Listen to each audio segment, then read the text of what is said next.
Hello friends, कैसे हो? जी के 2020 यूट्यूब चैनल में आप सभी दोस्तों का हार्दिक स्वागत है। और हमने हमारी जी के 2020 यूट्यूब चैनल पर एक नई वीडियो सीरीज स्टार्ट की है। इस वीडियो सीरीज का नाम है एनसीईआरटी वीडियो सीरीज। और आप कोई भी एग्जामिनेशन की प्रिपरेशन कर रहे हैं और आपके सिलेबस का पार्ट है इंडस वैली सिविलाइजेशन, तो हमारा यह वीडियो आपको निश्चित तौर ही मददरूप होगा। और इस वीडियो सीरीज में हम हिस्ट्री, ज्योग्राफी और इंडियन पॉलिटिकल साइंस कवर करने वाले हैं। और यह वीडियो आप लास्ट तक देखें। लास्ट में आपको यह वीडियो कैसा लगा नीचे कमेंट सेक्शन में जरूर बताना। चलिए बिना वक्त गवाए स्टार्ट करते हैं। लेकिन पहले हम स्टार्ट करते हैं पार्ट 4 का रिवीजन, यानी कि कल मैंने आपको क्या क्या पढ़ाया था उनके कुछ सारांश यानी कि हाइलाइट्स हम देख ले। तो बताइए, हड़प्पा सभ्यता को सिंधु सभ्यता का नाम किसने दिया? हड़प्पा सभ्यता को सिंधु सभ्यता का नाम किसने दिया? ओके, आपने याद रख लिया है, जॉन मार्शल। क्या जॉन मार्शल ने यह हड़प्पा सभ्यता को सिंधु सभ्यता नाम दिया। और 1921 में किसके नेतृत्व में हड़प्पा की खुदाई हुई थी? 1921 में दयाराम साहनी। क्या दयाराम साहनी के नेतृत्व में 1921 में हड़प्पा की खुदाई हुई थी। और हड़प्पा सभ्यता कौन सी सभ्यता थी? हड़प्पा सभ्यता कांस्य युगीन। क्या हड़प्पा सभ्यता कांस्य युगीन सभ्यता थी। और हड़प्पा सभ्यता का विस्तार कल मैंने आपको मैप के जरिए समझाया था। तो पहले तो आप मैप में देख लीजिए, यहां डायरेक्शन के बारे में आपको पता चल गया है। यह है पूरब, यह है पश्चिम, यह है उत्तर और यह है दक्षिण। तो उत्तर में मांडा। क्या यह उत्तर में मांडा जो जम्मू कश्मीर में चिनाब नदी के तट पर है, यह मांडा। तो यहां पर देख सकते हैं जम्मू कश्मीर में यहां पर है मांडा। सिंधु सभ्यता का विस्तार उत्तर में कहां तक था? मांडा तक था। और मांडा जम्मू कश्मीर में चिनाब नदी के तट पर बसा हुआ एक शहर। और दक्षिण में दैमाबाद जो महाराष्ट्र में प्रवरा नदी पर है। क्या दक्षिण में दैमाबाद जो महाराष्ट्र में प्रवरा नदी पर है। और यहां पर देख सकते हैं यहां पर लिखा है दैमाबाद। और पूरब की बात करें तो पूरब में आलमगीरपुर जो मेरठ में हिंडन नदी के तट पर बसा हुआ यह आलमगीरपुर। तो पूर्व में यहां पर लिखा है आलमगीरपुर। ओके। और पश्चिम में सुतका गेंडोर जो बलूचिस्तान में दाशका नदी के तट पर बसा हुआ था। और यहां पर लिखा है सुतका गेंडोर। तो यह है हड़प्पा सभ्यता का विस्तार। चारों दिशाओं में, उत्तर में मांडा, दक्षिण में दैमाबाद, पूरब में आलमगीरपुर और पश्चिम में सुतका गेंडोर था। ओके। और नगर निर्माण की बात मैंने आपको बताई थी कि धौलावीरा एक ऐसा नगर है जो 3 भागों में विभाजित था। आमतौर पर हड़प्पा सभ्यता के जो भी नगर मिले हैं वो सभी 2 भागों में विभाजित थे। लेकिन धौलावीरा एक ऐसा नगर था जो 2 नहीं बल्कि 3 भागों में विभाजित था। और इस साल धौलावीरा को यूनेस्को ने वर्ल्ड हेरिटेज साइट घोषित किया है। क्या धौलावीरा को यूनेस्को ने वर्ल्ड हेरिटेज साइट घोषित किया है। और कालीबंगा व रंगपुर से कच्ची ईंटों से निर्मित भवन भी प्राप्त हुए हैं। और चन्हू दड़ो एकमात्र ऐसा स्थल है जहां से वक्राकार ईंटें मिली है। और यह फैक्ट मैंने आपको कल बताया था कि चन्हू दड़ो एकमात्र ऐसा स्थल है जहां से वक्राकार ईंटें मिली है। और दोस्तों, निम्न में से कौन मोहनजोदड़ो से मेल नहीं खाता है? पक्की सड़कें वो भी मोहनजोदड़ो में स्थित है। विशाल स्नानागार भी यहां प्राप्त हुआ है। अन्न कोठार भी यहां मोहनजोदड़ो में प्राप्त हुआ है। लेकिन भूसी का साक्ष्य गुजरात में रंगपुर से प्राप्त हुआ है। तो मोहनजोदड़ो से कौन सा ऑप्शन नहीं मेल खाता है? भूसी का साक्ष्य। और चलिए दोस्तों आगे बात करें तो मैंने कल आपको बताया था कि लोथल में गढ़ी व नगर दोनों रक्षा प्राचीर से घिरे हैं। और यहां पर आप देख सकते हैं यह क्या है? यह है कालीबंगा। क्या? यह कालीबंगा है। और सर्वाधिक हड़प्पाई स्थल किस राज्य से प्राप्त हुए हैं? गुजरात से। और जूते हुए खेत के साक्ष्य तथा हल की प्रतिकृति कहां से प्राप्त हुई है? जूते हुए खेत के साक्ष्य और हल की प्रतिकृति प्राप्त हुई है राजस्थान के कालीबंगा से। और यहां पर देख सकते हैं यह है राजस्थान का कालीबंगा। और लोथल से चावल का, जबकि रंगपुर से भूसी का साक्ष्य मिला है। कल दोस्तों मैंने आपको बहुत से क्वेश्चन में यह सभी बातें बताई थी कि लोथल से चावल का, जबकि रंगपुर से भूसी का साक्ष्य मिला है। और बनावली से अच्छे किस्म के जौ, तिल तथा सरसों के ढेर प्राप्त हुए हैं। कहां से? बनावली से। और सुरकोटदा से घोड़े का अवशेष प्राप्त हुआ है। क्या? यह सुरकोटदा से घोड़े का अवशेष प्राप्त हुआ है। आमतौर पर यह हड़प्पा सभ्यता घोड़े के बारे में नहीं जानती थी, लेकिन सुरकोटदा एक ऐसा स्थान है जहां से घोड़े का साक्ष्य प्राप्त हुआ है। और चलिए दोस्तों अब स्टार्ट करते हैं पार्ट 5 को। तो वेलकम टू पार्ट 5।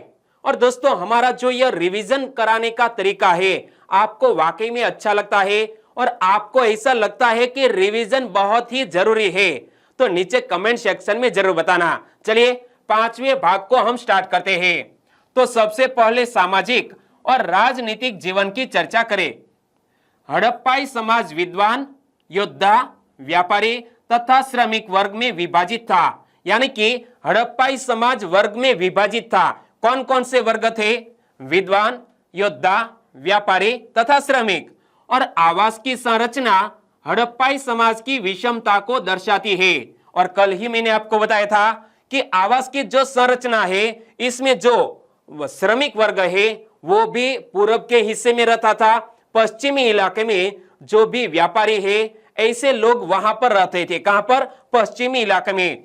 तो आवास की संरचना हड़प्पाई समाज की विषमता को दर्शाती है। और हड़प्पाई समाज मातृसत्तात्मक प्रतीक होता है। चलिए इसी बात को आपने याद रख लिया है तो इस क्वेश्चन का आंसर दीजिए। निम्नलिखित कथनों पर विचार करें। 2 कथन आपके स्क्रीन पर है और आपको बताना है कि उपरयुक्त में से कौन सा कथन सही है। तो चलिए दोनों सेंटेंस को ध्यान से पढ़ते हैं। पहला सेंटेंस, हड़प्पाई समाज विभिन्न वर्गों में विभाजित था। मैंने आपको बताया कि हड़प्पाई समाज विभिन्न वर्गों में विभाजित था। कौन कौन से वर्ग थे? विद्वान, योद्धा, व्यापारी तथा श्रमिक वर्ग। और दूसरा सेंटेंस क्या है? हड़प्पाई समाज पितृसत्तात्मक प्रतीत होता है। यहां कुछ गलत है क्योंकि हड़प्पाई समाज पितृसत्तात्मक प्रतीत नहीं होता है बल्कि हड़प्पाई समाज मातृसत्तात्मक प्रतीत होता है। तो 2 नंबर का ऑप्शन गलत है। यहां पर लिखा है हड़प्पाई समाज मातृसत्तात्मक प्रतीत होता है। तो यहां हमें पूछा गया है कौन सा कथन सही है। केवल 1 नंबर का जो ऑप्शन है वो सही है। हमारा आंसर बन जाता है ऑप्शन ए। क्या? Option A. आगे बात करें तो सिंधु सभ्यता में अस्त्र शस्त्र का अभाव रहा है। दोस्तों आपकी नजर स्क्रीन पर होनी चाहिए क्योंकि जो इंफॉर्मेशन मैं आपको बता रहा हूं इसी इंफॉर्मेशन को हमने कवर करते हुए अगले स्लाइड में क्वेश्चन बनाया है और इसीलिए आपको नजर स्क्रीन पर रखनी होगी। चलिए, सिंधु सभ्यता में अस्त्र शस्त्र का अभाव रहा है और हड़प्पाई लोग सूती वस्त्रों का उपयोग करते थे तथा आभूषण स्त्री व पुरुष दोनों धारण करते थे। तो यहां हमें याद रख लेना है कि सिंधु सभ्यता में अस्त्र शस्त्र का अभाव रहा है। हड़प्पाई लोग सूती वस्त्रों का उपयोग करते थे तथा आभूषण स्त्री व पुरुष दोनों धारण करते थे। इमेज में आप देख सकते हैं स्त्री एवं पुरुष दोनों आभूषण धारण करते थे। और हड़प्पा से प्रसाधन बॉक्स प्राप्त हुआ है और चन्हु दड़ों से लिपस्टिक। क्या उस वक्त में भी प्रसाधन बॉक्स था, लिपस्टिक भी थी? बिल्कुल सही। हाल ही में तो है ही, लेकिन हड़प्पा से प्रसाधन बॉक्स और चन्हु दड़ों से लिपस्टिक के अवशेष प्राप्त हुए हैं। और हड़प्पाई लोग मनोरंजन के लिए पासा खेलते थे। क्या? यह हड़प्पाई लोग मनोरंजन के लिए पासा खेलते थे। और लोथल से पासा बोर्ड प्राप्त हुआ है। कहां? गुजरात के लोथल से पासा बोर्ड प्राप्त हुआ है। और लोथल से युग्मित शवादान प्राप्त हुए हैं जिनसे सती प्रथा के प्रचलन का आभास मिलता है। और अब बताइए इस क्वेश्चन का आंसर कि स्थान और मिले साक्ष्य के संदर्भ में कौन सा युग्म गलत है।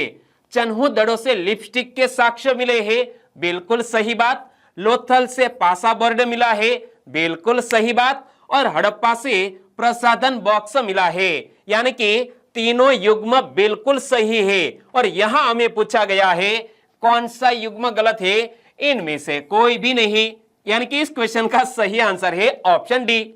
आगे बात करें तो सिंधु सभ्यता की संस्कृति किससे मेल खाती थी। सिंधु सभ्यता की संस्कृति पश्चिमी मेसोपोटामिया से मेल खाती थी। दोस्तों यदि क्वेश्चन पूछ लिया जाए कि सिंधु सभ्यता की संस्कृति मेसोपोटामिया से मेल खाती थी तो हमारा यह सेंटेंस गलत बन जाएगा, लेकिन पश्चिमी मेसोपोटामिया आए तो इस क्वेश्चन का आंसर बिल्कुल सही बैठता है कि सिंधु सभ्यता की संस्कृति किससे मेल खाती थी, पश्चिमी मेसोपोटामिया से। और कपास के साक्ष्य कहां से प्राप्त हुए हैं, मोहनजोदड़ो से कपास के साक्ष्य प्राप्त हुए हैं।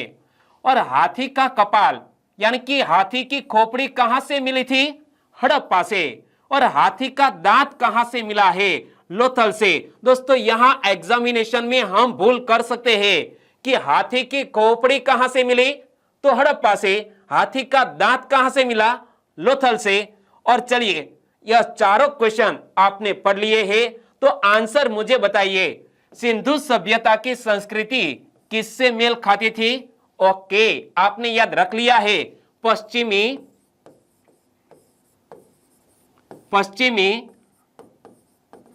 मेसोपोटामिया, वेरी नाइस, बिल्कुल सही आंसर। और कपास के साक्ष्य कहां से प्राप्त हुए हैं, कपास के साक्ष्य मोहनजोदड़ो से प्राप्त हुए हैं। कहां से, मोहनजोदड़ो से। और यह दोनों क्वेश्चन के आंसर क्या आएंगे कि हाथी का कपाल यानी कि हाथी की खोपड़ी कहां से मिली है, हाथी की खोपड़ी कहां से मिली है, हाथी की खोपड़ी मिली है हड़प्पा से। कहां से, हड़प्पा से। और हाथी का दांत कहां से मिला है, गुजरात के लोथल से। कहां से, गुजरात के लोथल से हाथी का दांत मिला है। और अब धार्मिक मान्यताएं के बारे में हम पढ़ते हैं। सिंधु प्रदेश के निवासी वृक्ष, पशु और मानव के स्वरूप में देवताओं की पूजा करते थे, किंतु इन देवताओं के लिए मूर्ति नहीं बनाते थे। मातृ देवी की पूजा सर्वाधिक होती थी। क्या, सिंधु प्रदेश के निवासी वृक्ष, पशु और मानव के स्वरूप में देवताओं की पूजा करते थे, किंतु इन देवताओं के लिए मूर्ति नहीं बनाते थे। मातृ देवी की पूजा अधिक होती थी। यह हमें याद रख लेना है कि मातृ देवी की पूजा अधिक होती थी। एक हड़प्पाई मूर्तिका में स्त्री के गर्भ से पौधे को निकलता हुआ दिखाया गया है।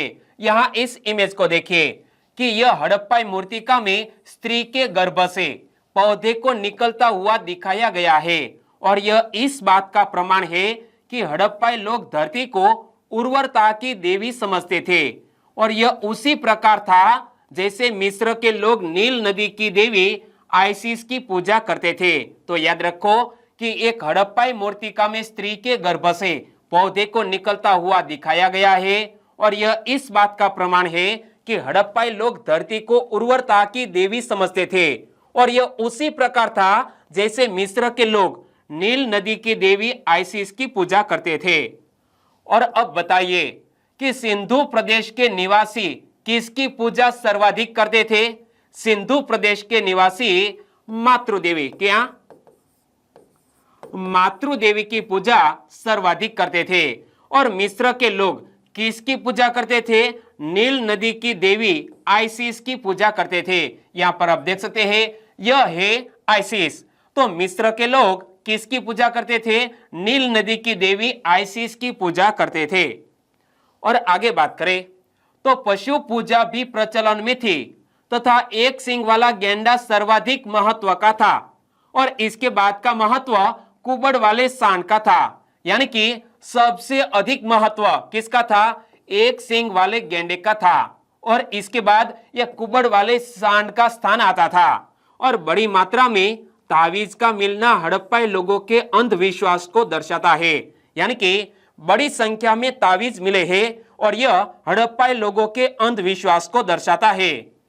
बताइए, निम्नलिखित कथनों पर विचार करें और यह दोनों कथनों पर विचार करने के बाद आपको बताना है कि उपर्युक्त में से कौन सा कथन सही है। तो चलिए दोनों सेंटेंस को ध्यान से पढ़ते हैं। हड़प्पाई लोग अंधविश्वास में मानते थे। हाल ही में हमने पढ़ा कि हड़प्पाई लोग अंधविश्वास में मानते थे और कुबड़ वाला सांड सर्वाधिक महत्व का था। यहां कुछ गलत है। कुबड़ वाला सांड सर्वाधिक महत्व का नहीं था, बल्कि एक सींग वाला गेंडा सर्वाधिक महत्व का प्राणी था। तो यहां हमें पता चल गया कि कौन सा कथन सही है। केवल 1 नंबर का सेंटेंस सही है, 2 नंबर का सेंटेंस गलत। तो हमारा आंसर बन जाता है ऑप्शन ए। मोहनजोदड़ो से प्राप्त एक मोहर में चित्रित देवता को पशुपति शिव बताया गया है। इमेज में आप देख सकते हैं, मोहनजोदड़ो से प्राप्त एक मोहर में यह चित्रित देवता को पशुपति शिव बताया गया है। और मृतकों के संदर्भ में पूर्ण समाधिकरण, आंशिक समाधिकरण तथा दाह संस्कार तीनों प्रचलित थे। क्या? मृतकों के संदर्भ में पूर्ण समाधिकरण, आंशिक समाधिकरण तथा दाह संस्कार तीनों प्रथा प्रचलित थी। और हड़प्पा से R37 कब्रिस्तान मिला है। कहां से? हड़प्पा से R37 कब्रिस्तान मिला है। तो बताइए, हड़प्पा सभ्यता के दौरान मृतकों के संदर्भ में कौन सी प्रथा प्रचलित थी? पूर्ण समाधिकरण भी प्रचलित था, आंशिक समाधिकरण भी प्रचलित था और दाह संस्कार भी प्रचलित था। तो हमारा आंसर बन जाता है उपर्युक्त सभी। और अब लिपि, मुहर तथा मृण मूर्तियों की बात करें तो हड़प्पाई लिपि चित्राक्षर है। क्या? यह हड़प्पाई लिपि चित्राक्षर है, जिसमें सर्वाधिक प्रचलित चिन्ह कौन सा है? यू नामक जो आकृति है, यू आकृति सर्वाधिक प्रचलित चिन्ह है। और प्राणियों में सर्वाधिक मछली का चिन्ह प्राप्त होता है। और यहां पर आप देख सकते हैं, प्राणियों में सर्वाधिक मछली का चित्र प्राप्त होता है। और यद्यपि मुहरें आयताकार एवं वर्गाकार दोनों रूप में प्रचलित थी, किंतु वर्गाकार मुहर मुख्य थी। क्या? उस वक्त में मुहर आयताकार और वर्गाकार दोनों रूप में प्रचलित थी, लेकिन वर्गाकार मुहर मुख्य थी। और वर्गाकार मुहरों पर लिपि के साथ साथ पशु चित्र भी थे, जबकि आयताकार मुहरों में केवल लिपि का अंकन होता था। यहां पर आप देख सकते हैं, तो वर्गाकार बहुत सी मुहरें आपकी स्क्रीन पर है और यह वर्गाकार मुहरें मुख्य थे और वर्गाकार मुहरों पर लिपि के साथ साथ पशु चित्र भी थे। क्या? यह पशु चित्र भी थे और आयताकार मुहरों में केवल लिपि का अंकन होता था। तो बताइए, निम्नलिखित कथनों पर विचार करें और कथनों पर विचार करने के बाद आपको बताना है कि उपर्युक्त में से कौन सा कथन सही नहीं है। सही नहीं है मीनिंग होता है गलत है। तो दोनों सेंटेंस को ध्यान से पढ़ते हैं और पता लगाते हैं कि कौन सा कथन गलत है। हड़प्पाई लिपि में सर्वाधिक प्रचलित चिन्ह यू आकृति के हैं, बिल्कुल सही बात। और हड़प्पाई सभ्यता में मुहरें गोलाकार मुहर मुख्य थी, यहां गलत है, क्योंकि हड़प्पाई सभ्यता में मुहरें गोलाकार नहीं बल्कि वर्गाकार मुहर मुख्य थी। तो हमारा आंसर बन जाता है 2 नंबर का सेंटेंस गलत, 1 नंबर का सेंटेंस सही। तो यहां हमें पूछा गया है कौन सा कथन सही नहीं है, मतलब गलत है, केवल 2 नंबर का सेंटेंस गलत है। तो आंसर बन जाता है ऑप्शन बी। मुहरें मुख्यतः सेलखड़ी और तांबे से बनी होती थी। क्या? यह मुहरें मुख्यतः सेलखड़ी और तांबे से बनी होती थी और मुहरों में सर्वाधिक संख्या में एक श्रृंगी पशु की आकृति मिलती है। मुहरों में सर्वाधिक संख्या में एक श्रृंगी पशु की आकृति मिलती है। और मोहनजोदड़ो से एक कांस्य निर्मित नर्तकी की पकी मूर्ति मिली है। कहां से? मोहनजोदड़ो से एक कांस्य निर्मित नर्तकी की पकी मूर्ति मिली है, जो द्रविमोम विधि से निर्मित है। और सिंधु प्रदेश से भारी संख्या में आग में पकी मिट्टी की मूर्तिकाएं यानी कि टेराकोटा प्राप्त हुई है। तो यह याद रख लो, टेराकोटा किसे बोलते हैं? आग में पकी मिट्टी की मूर्तिकाएं, इसे बोलते हैं टेराकोटा। और अब बताइए, कांस्य निर्मित नर्तकी की पकी मूर्ति कहां से मिली है? तो यह कांस्य निर्मित नर्तकी की पकी मूर्ति मिली है मोहनजोदड़ो से। आगे बात करें तो मूर्तिकाओं में सर्वाधिक संख्या में पशु आकृतियां प्राप्त हुई है तथा पशु आकृतियों में कुबड़ वाले सांड की संख्या सर्वाधिक है। क्या? यह पशु आकृतियों में कुबड़ वाले सांड की संख्या सर्वाधिक है। और मानव मूर्तिकाओं में सर्वाधिक संख्या स्त्री मूर्तिकाओं की है। और सिंधु सभ्यता के पतन में आर्य आक्रमण तथा पारिस्थितिकी असंतुलन को उत्तरदायी बताया जाता है। हालांकि पतन के कारण बहुत स्पष्ट नहीं है। सिंधु सभ्यता के पतन में आर्य आक्रमण तथा पारिस्थितिकी असंतुलन को उत्तरदायी बताया जाता है। हालांकि पतन के कारण बहुत स्पष्ट नहीं है। और आपने मोहनजोदड़ो नामक फिल्म देखी है तो इसमें एक बहुत भारी बाढ़ आती है और मानव निर्मित जो बांध होता है वो टूट जाता है और पूरी तरह से यह संस्कृति तबाह हो जाती है। तो कालीबंगा से प्राप्त अग्निकुंड के साक्ष्य के आधार पर कहा जा सकता है कि अग्नि, स्वास्तिक आदि की पूजा की जाती थी। कहा? कालीबंगा से प्राप्त अग्निकुंड के साक्ष्य के आधार पर कहा जा सकता है कि अग्नि, स्वास्तिक आदि की पूजा की जाती थी। और सिंधु सभ्यता के मनुष्यों ने सर्वप्रथम किसकी खेती प्रारंभ की थी? सिंधु सभ्यता के मनुष्यों ने सर्वप्रथम किसकी? कपास। सिंधु सभ्यता के मनुष्यों ने सर्वप्रथम कपास की खेती प्रारंभ की थी। और व्यापार क्षेत्र विकसित हो चुका था और खेती के साक्ष्य भी मिले हैं। उस समय मटर, तिल, खजूर, रुई आदि की खेती होती थी। और यहाँ इमेज से आप देख सकते हैं उस वक्त मटर, तिल, खजूर, रुई आदि की खेती होती थी।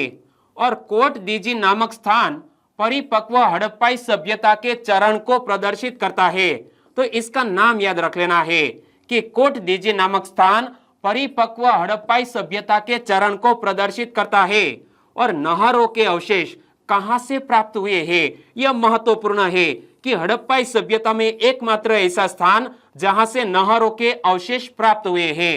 तो हड़प्पाई स्थल शोरतुगई अफगानिस्तान में पाए गए हैं। क्या? नहरों के अवशेष हड़प्पाई स्थल शोरतुगई अफगानिस्तान में पाए गए हैं, लेकिन पंजाब और सिंध में नहीं। और हड़प्पाई लोग पत्थर, धातुओं, सीप या शंख का व्यापार करते थे। और देवता के एक तरफ हाथी, इमेज में आप देखिए कि यह है पशुपतिनाथ की मूर्ति। तो देवता में एक तरफ हाथी, यहां पर है यह हाथी। तो एक तरफ बाघ, यहां पर है यह बाघ। एक तरफ गेंडा, तो यहां पर है यह गेंडा। तथा उनके सिंहासन के पीछे भैंसा चित्रित है। सिंहासन के पीछे भैंसा का चित्र बनाया गया है। और उनके पैरों के पास 2 हिरणों के चित्र है, लेकिन यह जो इमेज है वो अधूरी है। और चित्रित भगवान की मूर्ति को पशुपतिनाथ महादेव की संज्ञा दी गई है। और दोस्तों, यहां आज का वीडियो हम खत्म करते हैं, लेकिन आने वाले लेक्चर में हम क्या सीखेंगे वो मैं आपको बता दूं। तो बहुत से स्थल जो सिंधु सभ्यता से जुड़े हुए हैं वो मिले हैं। तो यह स्थल कहां मिले हैं, खोजकर्ता कौन है, अवस्थिति मीनिंग्स के लोकेशन कहां है, और महत्वपूर्ण खोज में क्या पाया गया है वो आने वाले लेक्चर में हम सीखेंगे। तो यह वीडियो आपको अच्छा लगा है, हेल्पफुल लगा है, तो इस वीडियो को लाइक करें और आपके दोस्तों को इस वीडियो के लिंक शेयर करें। फिर मिलेंगे यह नए वीडियो में, तब तक के लिए टेक केयर एंड जय हिंद।